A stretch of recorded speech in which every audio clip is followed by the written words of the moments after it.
game is going to be bad. He said that this is an IQ test. Anyone who thought I said the start screen determined the quality of the game failed. He was more talking about whether the game was rushed or if the development team didn't care or took pride in their work. And you can see based on the ratio here of more comments than likes, more retweets than likes, that yeah, this tweet didn't go down particularly well or the way Mark Hearn hoped. Like, there's valid criticism, and then there is stuff like this that is completely baseless and adds nothing to the conversation, especially when this guy clearly hasn't played Starfield. So how are you able to gauge how much the developers cared or didn't care about this game? And even if there are aspects of it that are worth criticizing, the developers, the ground floor developers, absolutely do care.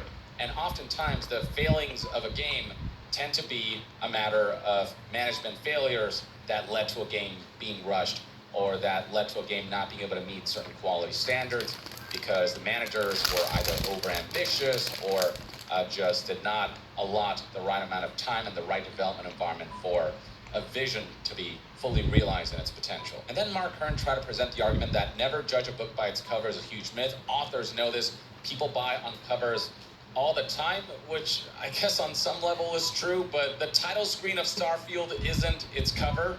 This would be its cover, as many people correctly pointed out, or the box art would be the game's cover, and this looks pretty dope. I'll be honest with you. I have no issues with this, so there's a lot of bad faith argument going on here. Pete Hines, who is head of publishing at the company, responded when somebody asked what his thoughts on all of this was. He said they designed what they wanted, and that's been our menu for years and was one of the first things we settled on.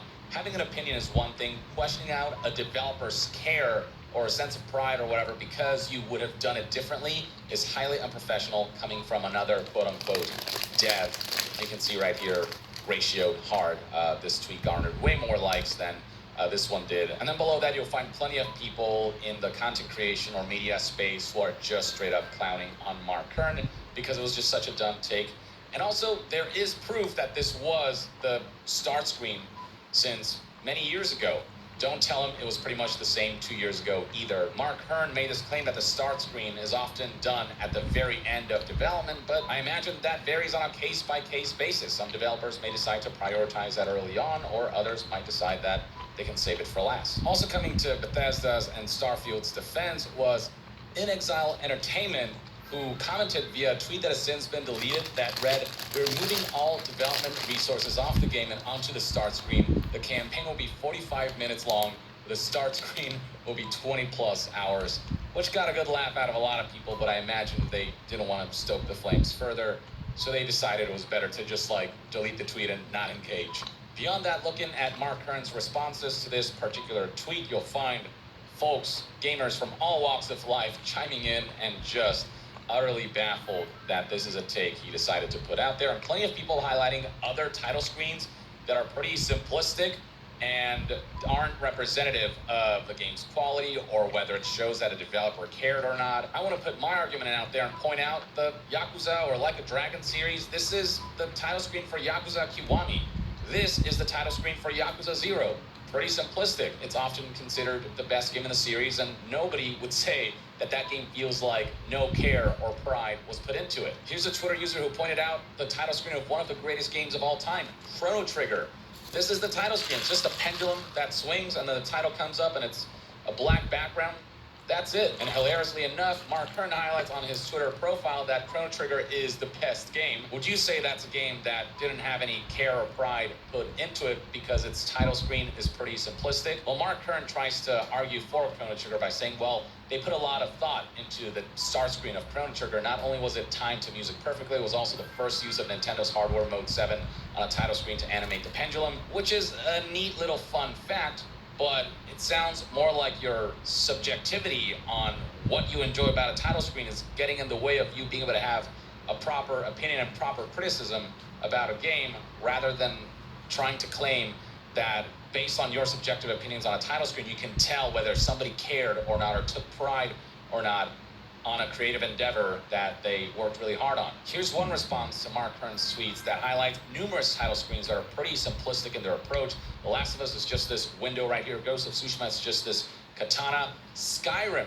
it's just This symbol right here, Skyrim's main menu, follows the same model that Starfield does. This is just what Bethesda menus have always looked like. Now, yes, one could argue that Skyrim had its fair share of technical issues and bugs when it launched, but generally it was considered to be a complete game, a complete package that was fun enough where the bugs, while unfortunate, didn't completely mar the experience because there was so much to do in this game and people are having so much fun with just the sheer scale of the open world experience and all the different ways you could tackle combat and scenarios and quests and whatnot, and just how many quest lines were to do. The content was substantial. And then God of War here, it's just a background of just a bunch of trees that does seamlessly transition into the game, which is, I think, really beautifully done. But yeah, title screens don't need to be overly complicated, or they don't need to be overly elaborate.